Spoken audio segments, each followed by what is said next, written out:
Okay. Well, I want to get to Warriors Grizzlies because been waiting on this one. I'm gonna clear out. I'm gonna give you the floor because, like I said, the point of this whole entire podcast, the entire show, is the fact that you're a Warriors fan, you're the Warriors expert, and you're telling us about your team. So let's talk about the ejections, the physicality of this series. Is it dirty? Who's the dirty player? We've gotten some quotes. We've gotten a lot in this series. It's been interesting. So, let me just clear out and I'll let you, give us your thoughts. Yeah, man. I mean, like you said at the beginning of the show, we're recording this right after the Grizzlies beat the Warriors. I think 106-101, something like that. Ja went absolutely nuts at 47, 8 and 9. Crazy game by Ja. I will start off by saying that I told you in the little intermission that we had, Gary Payton has a fractured elbow because of that absolutely dirty play from Dylan Brooks. If there's Memphis fans out there, I don't think that you guys can possibly look at that and be okay with a player doing that. Gary Payton was literally in the air, already ready to make a layup or dunk the ball. The dude didn't even aim for the ball, completely swiped on his head. He fell down, fractured his elbow. And we say that like, oh, it's basketball, it might happen, but it's just like, it's more than that, man. Like, you don't go hit a player while he's halfway in the air when you know damn well the type of consequences that can happen. Now, it's big for the Warriors because Gary Payton was the primary defender on Ja Morant, and he was doing a phenomenal job of not letting Ja Morant get 47 points. He got, I think, 30 last game, but if he gets 30 this game, they don't win. You know what I mean? And now the Warriors don't have that point of attack defender that they can put on Ja Morant. And even far beyond that, you injure a player that, like, he's going to be a big part of what the Warriors do moving forward. So that's gone. I don't know how quickly he can come back from a fractured elbow. From what I know, like, fractures heal pretty quickly, but then you have to get into game ready shape. And all of this other stuff that within the playoffs, it's almost impossible to be able to do. I do think that a lot of the things that the Grizzlies were doing were dirty. I never want to always say like, oh, like the officiating is making a huge difference and this and that. But like the ejection in game 1 from Draymond Green, I don't know what your thoughts on it are, but I personally think like it didn't warrant a flagrant 2. Like, I would have been okay with the flagrant because there was kind of an excessive swipe down that he did, but he tried to brace his fall and grabbing his jersey, right? So I think a flagrant 1 would have been perfectly reasonable and part of the game, but you eject Draymond Green. A lot of the calls, there was a clear out of bounds call that went clearly off, I think, Brandon Clark in game 1. Oh, yeah. And like, it was clear as day, man. There's 3 referees looking at the same play. And then play. just jump ball it. And, jump, like, come on, man. Like, what are we doing here? And, it might be my bias, but I was watching this game with my folks, and I told them, I was just like, if they don't win this game, it's going to be fine. But the basketball gods are a real thing, and they don't smile upon things like this, man. Like, everyone knows what happened. Everyone knows it was dirty. And heading back to the Bay, I think is going to be completely different. I think the Warriors absolutely do need to lock in, because especially this game, Klay was absolutely awful. He was forcing his shots again. He was, I think he ended 5 of 19, if I'm not mistaken. Just terrible shooting. He hit a stride against the Nuggets where he was able to just get his shots off in the flow of the offense. And that's what makes Klay so good, because he's one of the best, if not the best, catch and shoot 3-point shooter in NBA history. Like, that's what you want him to do. You don't want him taking 10 dribbles, trying to get into the lane, fading away to his left. Like, that's not what we need Klay to do. Yeah, 5 of 19, 2 of 12 from three. Steph, 11 of 25, 3 of 11. Just overall really, really inefficient game from all of the Warriors. So although I'm mad that they lost this game, I'm more upset over the fact that Gary Payton is hurt. Mm-hmm. And moving forward, I don't think that they're going to be shooting this poorly again, with everyone shooting poorly. Like Wiggins was shooting poorly, Clay, Steph, Poole, everyone shot poorly. At the beginning of the game, Draymond was out because he got a laceration in his eye. He had to get stitches on his eye. His eye was literally almost closed. So with all that being said, Memphis won by 5, having an outrageous game from Ja Morant. So I don't think that's happening again this series. I'll tell you that much. And it's funny to me because it's always the teams that have never won anything that are always the ones to talk. And I'm all for the trash talk. I'm all for, especially now with like this generation of Grizzlies players, because I say generation because most of them are all younger than I am, but a lot of these guys, like Dylan Brooks was calling this team a dynasty in the making, right? Like this team hasn't won a playoff series since Mike Conley and Tony Allen and Marc Gasol was there, and he's talking about they're starting a dynasty. Then, we got Jaren Jackson tweeting out strength in numbers and all this stuff. And I'm like, man, get out of the first round, win a couple games in the second round, maybe make a conference finals, and then you can start, puffing your chest out, being like, okay, we're about this. But, like it's always the teams that haven't ever won anything that always have the most to say. I don't know, man. I have a really bad taste in my mouth from this Memphis team. I enjoyed watching them during the regular season. I'm a huge Ja guy.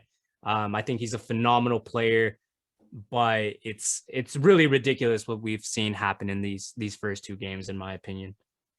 Yeah, I mean, all I'll say is that, I've really enjoyed watching the games, but it's one of those series where it's like, man, I really hated this was like my team in this series, because the physicality of it, like the way it's getting personal too, like especially amongst the fans, like Grizzlies fans and Warriors fans are on social media beefing right now. Like it is nuts. Yeah, man. I mean, from a basketball perspective, kind of letting the emotions out of the way, I guess.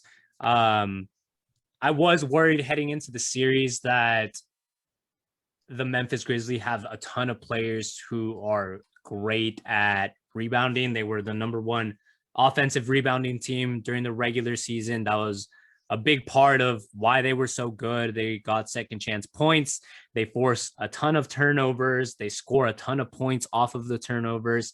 And that's kind of what has been the Warriors' Achilles heel, right? Physicality and, turning the ball over very carelessly at times. Steph did it a bunch of times tonight during the game, just really, really nonchalant, stupid passes that were completely like we're sitting on our couch watching this game, and I'm like, Steph, if I'm out there, I could have stolen that, bro. Like, why are you throwing that pass?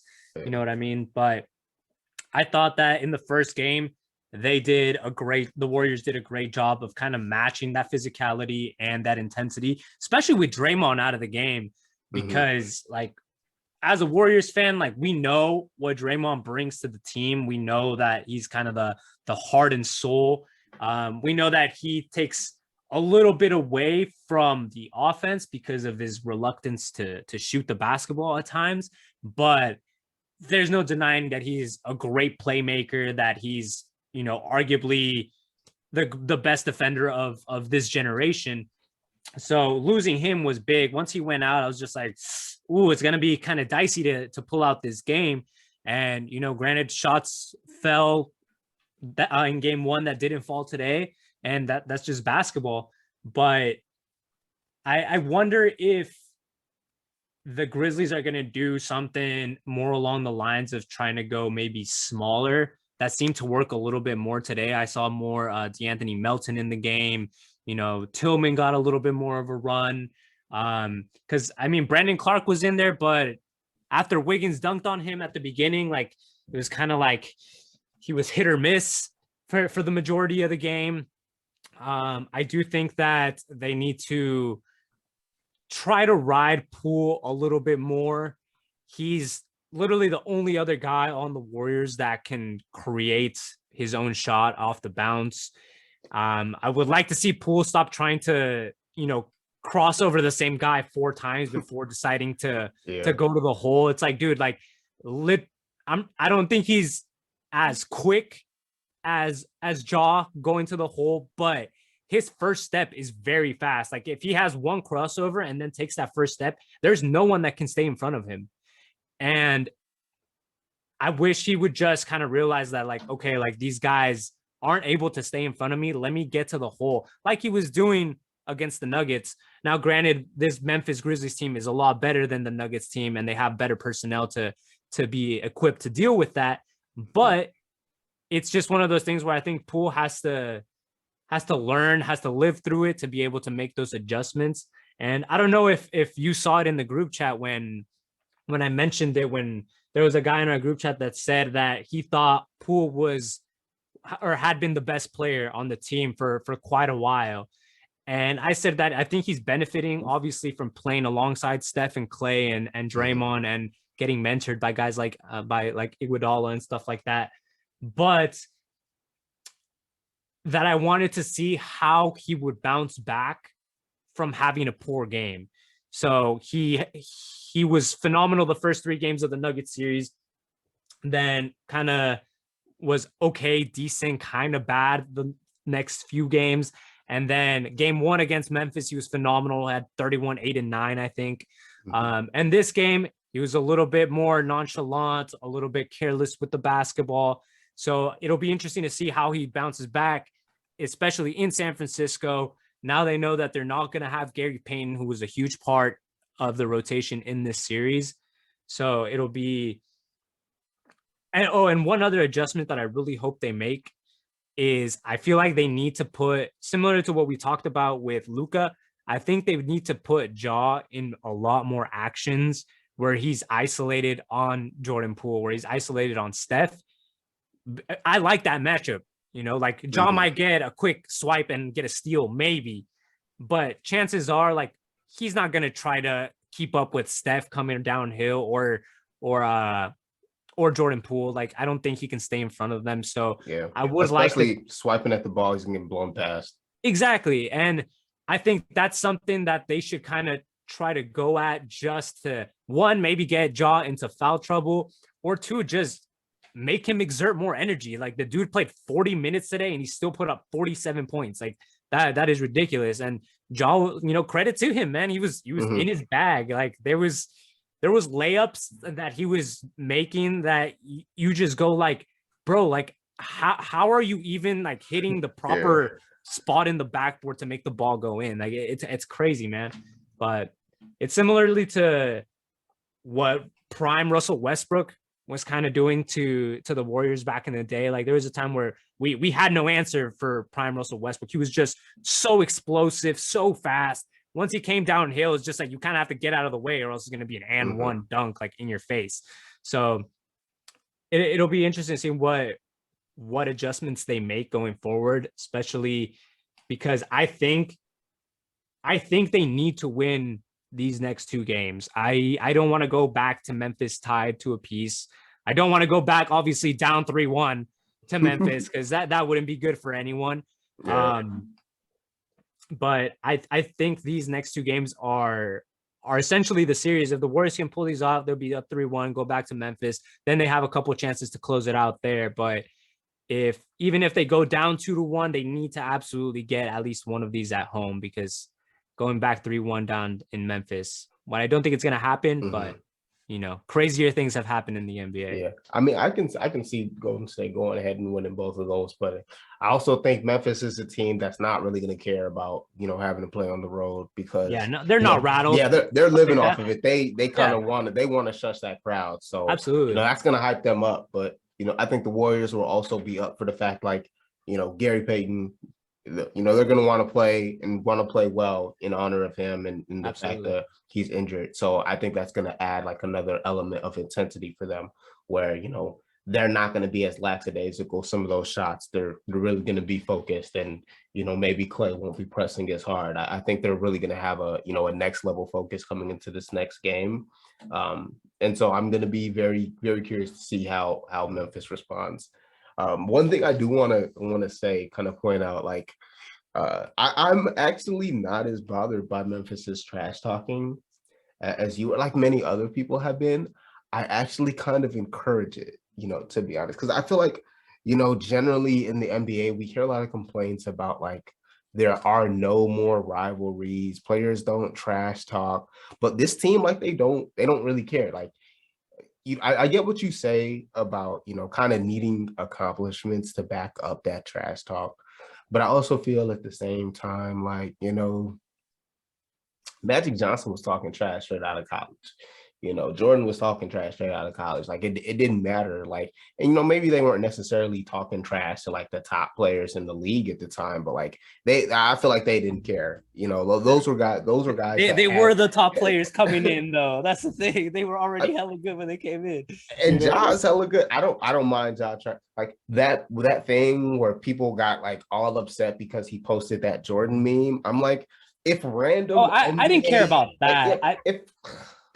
It's people get so weird about their trash talking. I really do enjoy this Memphis Grizzlies team.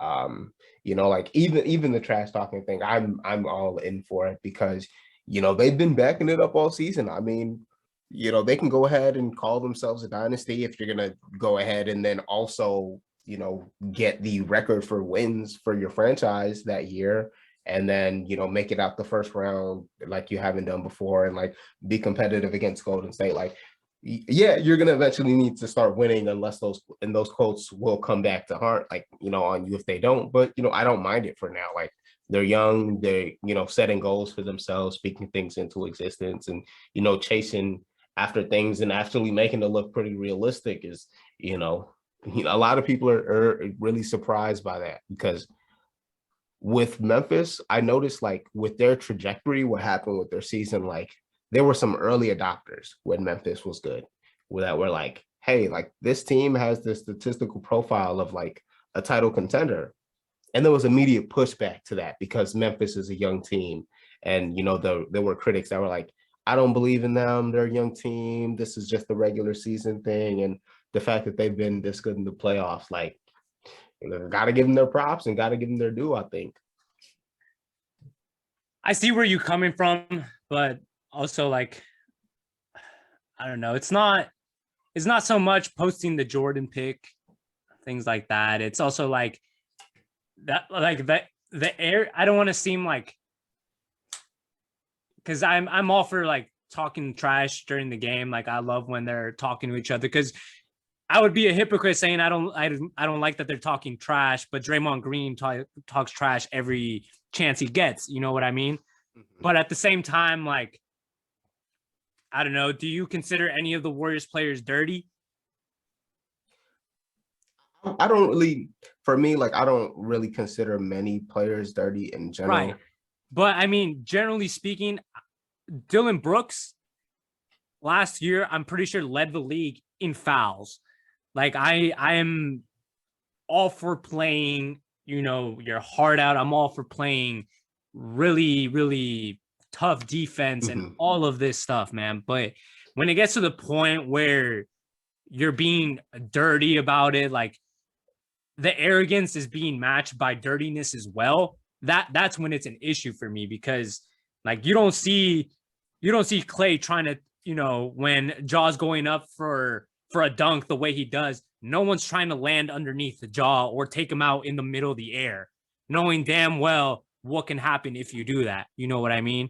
Yeah. And it's just like, there's times where the way they conduct themselves, and it's not just like, it's not one specific player, but a lot of times, like a lot of the dudes on Memphis will be kind of, like they'll be throwing elbows in, like Brandon Clark kind of threw like a hand swipe at Wiggins, like for no reason, bro. Like I've played basketball. Like I know what it's like to box out. I know what it's like to kind of try to get physical, but it gets to the point where it's just like, dude, like there's really no need for you to be wailing your elbows in your hands and then be complaining that you get called for a foul. You know what I mean? And that's the stuff that irks me. The talk that's matched with dirtiness, and then the dirtiness is met with complaints when things aren't going your way as well. You know what I mean? So that's what I mean. And I've never liked Dylan Brooks. I'm gonna say that. I'm gonna keep he's it a hack. up. He Like, is a hack.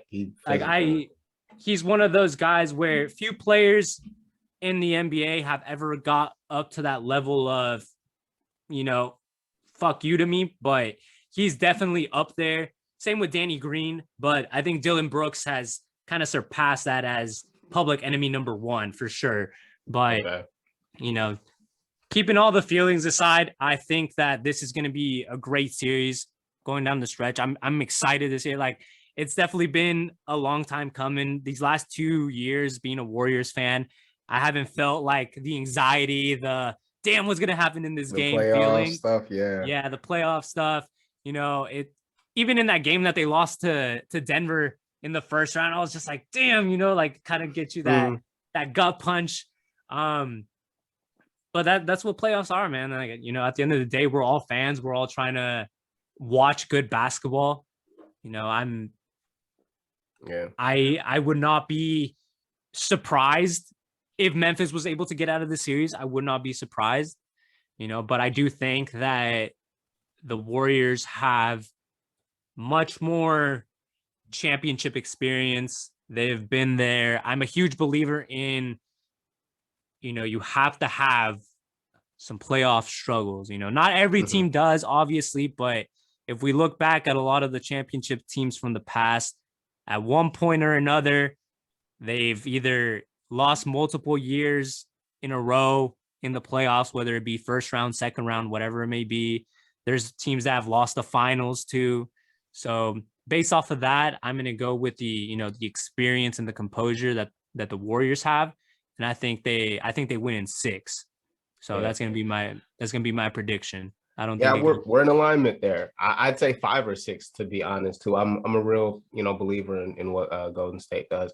Honestly, Memphis worried me a little bit with their performance in the first round. I felt like they should have handled business a little bit better, but, you know, I think Golden State's the better team, and they'll probably have it wrapped up in 5 or 6 games.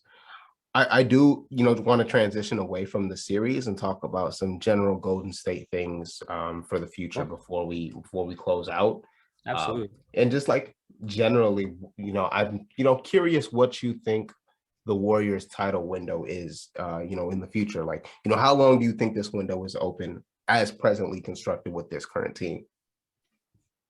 You know, that's a tricky question, just because I feel like Steph is such a unique player in that the sense that, you know, he's 34 years old, but he's probably one of the most well-conditioned athletes in the NBA. And unlike athleticism and explosiveness, shooting and touch around the rim is something that generally doesn't go away with age, because it's all just repetition, right? So he's the greatest shooter of all time, and I don't think that he's going to be 50 and he's going to be able to shoot the basketball, right? And I do think that it's funny because before I was solely on board that we needed to trade those picks before they became Kuminga and Moody, and, you know, whomever the other younger guys have been. I'm like, you know what? This window, you need to take into account the core threes ages, especially everything that Clay has come back from. You know, he's been fine. He's had some phenomenal games. He's definitely turned back the clock a few times, but you can see that lack of explosiveness laterally. You know, he does have a little less quickness than he did before, and that's normal, right? Like, he's not going to defy the laws of science and come back like prime Klay Thompson after those 2 injuries. But I think that the front office made a great call in seeing that the players that were available at the time weren't players that were going to propel them over the hump to where they really wanted to be. And now we've seen the development of Jordan Poole. Jordan Poole was really, really bad his first year on the Dubs. He was terrible. And even last year, like at the beginning of the year, it was still shaky, goes down to the G League, comes back a completely different player, right? And now it's just like, now he's one of the players that might be in line for 25% of the salary, for the Dubs. Like they might have to make that decision that, hey, we need Jordan Poole. Like he's getting mentored by Steph Curry. He does a lot of Steph Curry things. This could be the guy that kind of anchors this generation with the next. And then they get guys that are still a little more raw with Kuminga, but no one can deny all the tools that Kuminga has. Like the dude is 6'7", 225, can jump out of the gym. He has a little bit better feel for the game than I'm glad you mentioned it. Yeah, like his feel for the game is like, if you look at James Wiseman, for instance, like Wiseman has all the athletic tools. Like he's 7'1" or whatever. He has a crazy wingspan, but James Wiseman didn't have that feel that Kuminga does. Like he knows, like, oh, Steph Curry's coming off of that split action. Let me get him the ball instead of trying to post up whoever on me. And little things like that makes it so I know for a fact that unless a top 5 player in the NBA became available tomorrow, that the Warriors aren't going to trade any of those guys. And they're going to be, especially next year, Poole and Kuminga are going to be part of that rotation permanently, right? And then we have Moses Moody. Moody's going to be one of those role players that can, come in, hit a couple threes. He's also decent on defense. He's got long arms as well. And we haven't even seen what Wiseman can develop. I'm not going to give up on Wiseman yet. We've seen a lot of players. I'm not saying he's Joel Embiid, but Joel Embiid played, God, I don't know, 80 games in his first 3 years, maybe if that, and Wiseman hasn't had the chance to really show himself and assert himself into the lineup or anything. And maybe he doesn't pan out as a player that they expect, but at the same time, having those 4 guys, you have Poole, Kuminga, Moody, and Wiseman, that is a very, very solid young core to have moving forward, when you also have all these other core pieces locked up for the foreseeable future, right? Like Steph's not going anywhere. Clay's not going anywhere. Draymond's not going anywhere, at least for the next 2 to 3 years. Now, with all that being said, I think that this year is their best shot at winning a championship, simply because the West is going to be so much better next year. The Nuggets are going to be getting Jamal Murray back. Michael Porter Jr. left a lot to be desired, but I think he's one of those players that adds another dimension to an offense, especially given how good Jokic is. The Nuggets are going to be good. The Clippers are going to have Kawhi and Paul George back, in addition to Norman Powell, in addition to all these guys that got so much experience by not having those guys in the lineup, where otherwise they wouldn't have played. Like Amir Coffey wouldn't have played this year if any of those guys were healthy. You know what I mean? But now he's turned into a serviceable player, which they can, one, maybe package him in a deal to try to get more help, or just have him be one of those guys that comes off the bench and gives you solid minutes, which every team needs. You have all those guys. We don't know what's going to happen with Utah. What if Gobert goes to Dallas? There's another problem right there with Luka and Gobert. The Phoenix Suns have a very, very interesting summer this year with, they don't know what they're going to do with Ayton. Cam Johnson might be one of those guys that gets pried away by another team simply because they're going to offer him more money. There's a lot of moving parts and pieces. We haven't even mentioned LeBron and Anthony Davis. That's always, I mean, LeBron's almost 40 years old, but he's still. We don't even got to talk about the Lakers. Yep, they're playoffs are going on. Good basketball is going on. We don't need to talk about that team. It hurts my heart. That's also something that's looming over the Western Conference as well. You know what I mean? And there's just a lot of bits and pieces, and it goes back to what I was saying at the beginning with the Atlanta Hawks conversation that we're having, is that you never know when you're going to be back. Right. The Warriors had that run where there was 5 straight finals. They lost 2, they won 3. Then they had 2 shitty years, very, very poor years, hit the bottom of the bottom. And now, kind of as cliche as it sounds, kind of rising from the ashes and kind of finding that new balance between old and new. Absolutely. So I don't think they make any trades, to be quite honest. I think the team that they have is the team they're going to bring back. I would love to see them give Gary Payton some money as well. I think he'll be huge moving forward. I think 28 or 29. He's a little older, but that could be a starting lineup going into the future. Poole, GP2, Moody, Kuminga, and Wiseman. Like you take a look at a lot of younger prospects that teams have, and it's just like, and that's a pretty good bank of assets to have right now. Yeah, I'd agree. I want to close out on, kind of a hypothetical question. It's funny you actually mentioned that you don't want them to make any trades, but, I still want to get your thoughts on this trade suggestion anyway. Sure. Like I said, I teased this earlier. I have a fake Rudy Gobert trade proposal. I suggested this to my brother who's a Dubs fan, but I want to get your thoughts as well. All right. My thoughts are that, Andrew Wiggins is not long for the team. That rotation spot, that salary size, that's something that's going to go over to Jordan Poole, some point in the near future.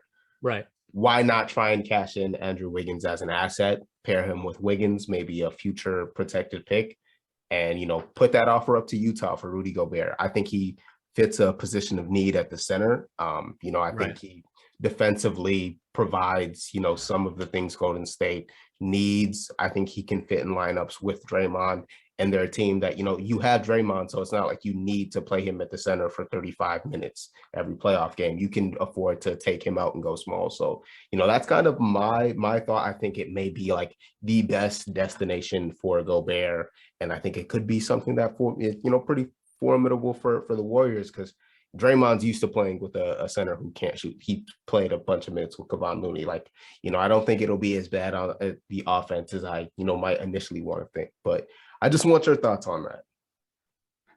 So while I do agree that, it'd be interesting to see a center of that caliber on the Warriors, because realistically, we haven't had a very good center, because one, the Warriors haven't needed to have a great center because the small ball lineup has always worked, especially, when they had Kevin Durant. It didn't matter who they played. It was GG's regardless, And Rudy Gobert makes $41 million a year. Yeah. That number, like when I say it, sounds nastier the more I think about it. And honestly, I thought about this the other day when I saw those same rumors. I'm like, the Warriors are not going to pay Rudy Gobert $41 million. That would make him the second highest paid player on the Warriors behind Steph Curry.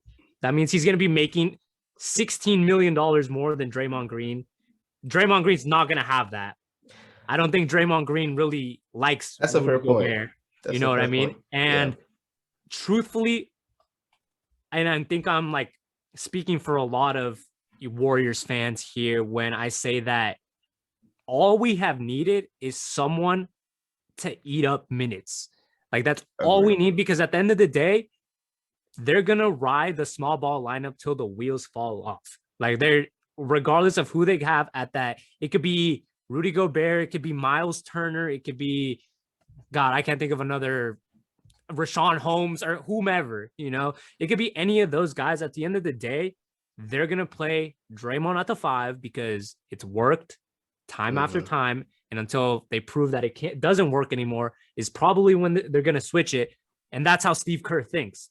And I've said it since they didn't do anything at the trade deadline or the buyout market, that all they need is a guy, for example, like Dwayne Dedmon. That's someone who I think would fit both alongside Draymond, because I've seen Dwayne Dedmon be able to hit a couple threes. He's big body, right? Streaky, he's gonna be. What's that? He's streaky shooter. I don't know. Right. But I'm saying, like, I see your point though. And the thing that where I go with that is saying that someone like Dwayne Dedmon can eat up 15 to 20 minutes so that Draymond Green doesn't have to play 40 minutes at center. You know what I mean? And that's I think what happened at the beginning of the season, and that's why he got hurt, was the Warriors were on this incredible pace. They were beating everyone. I think they were, I want to say like 28-6 when Draymond got hurt, if I'm not mistaken. And from then on, they had a little bit more injuries, but they essentially were a 500 team to end the season.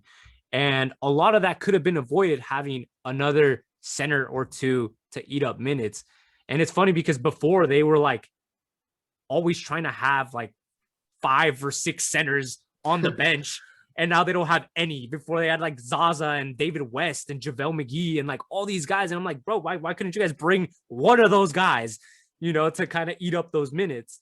So there's where I am at on the Rudy Gobert for Andrew Wiggins thing. I think this coming year, Wiggins' contract is in its last year. So I feel like they're just going to bring him back and let his contract expire, or try to like maybe restructure his deal to something more manageable. Because even for Wiggins, as much as I've liked what he's done, 33 million or whatever he makes is, it's a little too much for Andrew Wiggins. You know what I mean? And at the end of the day, Wiggins is more valuable to the Warriors than he will be to any other team. So I don't think that, like I said, unless a guy like Giannis became available, they're not throwing the salary filler, the assets for anyone else that's not named Giannis or Embiid or some player of that nature, of that caliber. Yeah, I mean, and I like the young guys you have, so I don't mind seeing them flourish there. But that's kind of the last question I had to close it out. I really appreciate giving me so much of your time. I know you're really busy and your schedule is crazy right now, so I really appreciate the fact that you're giving me extra time as well. On top of that, absolutely. With your schedule, I still want to give you the time to like plug anything if you know of anything you got coming up. I'm not quite sure how your schedule is working, but still want to give you the floor. Yeah, man, I really appreciate it. Like I said at the beginning, you've always been one of my favorite guests to come on my pod. For those of you that have listened to All the Hype pod or haven't yet, I haven't had a chance to put out any new episodes just because of school and work. I'm transferring to another university in the fall, so I've been trying to kind of square away all my academic part of my life. So that's been taking quite some time, but the plan is to, as soon as this month is over and school's over, to kind of hop back in, do a little off-season show to kind of get things going again, get the flow going with the podcast. So if you guys want to look me up, it's All the Hype Podcast. Wherever you find your podcast, you can follow me on Twitter. The All the Hype Twitter is at All the Hype Pod. I haven't tweeted on there for a while for same reasons. I haven't really posted any episodes, but I tweet more on my main page. It's B_Ruiz with 4 Z's. You guys can find me there. I'm also part of the Off the Ball network, so hopefully you'll check out some of the stuff over at the network. We have some great content for every sport, a fabulous website where you guys can get all our written work. So shout out to the guys over at Off the Ball for giving us such a great platform to talk our talk. But again, man, I really appreciate you reaching out. I know you've been wanting to do this for a while, so I'm sorry I've been kind of putting you off for quite a minute there, but I'm glad we got to do this. I'm glad it was a nice long episode as well. So you guys make sure you better late than never. Yeah, absolutely. Amazing show. Glad to have had you on. For all of our listeners, support the show, support Bryan as well. Go follow him, go support his show, and rate this show, like this show, wherever you're listening, wherever you're watching, on visual platforms as well. I'm gonna be doing my best to keep this coming out consistently, trying to find new guests that are fans of different teams, writers for different teams, so we can highlight and focus on those teams. If you'd like, comment, leave reviews telling me guests and teams that you may want to see going forward. Also want to shout out the network, Off the Ball Network. Shout out to the owner, Chris Lebron. This opportunity, to be on this network, to be on this platform has been really amazing, something I've been chasing after. So glad to have it, and thank you for everyone that's going to be riding on this journey with me. Yes, sir.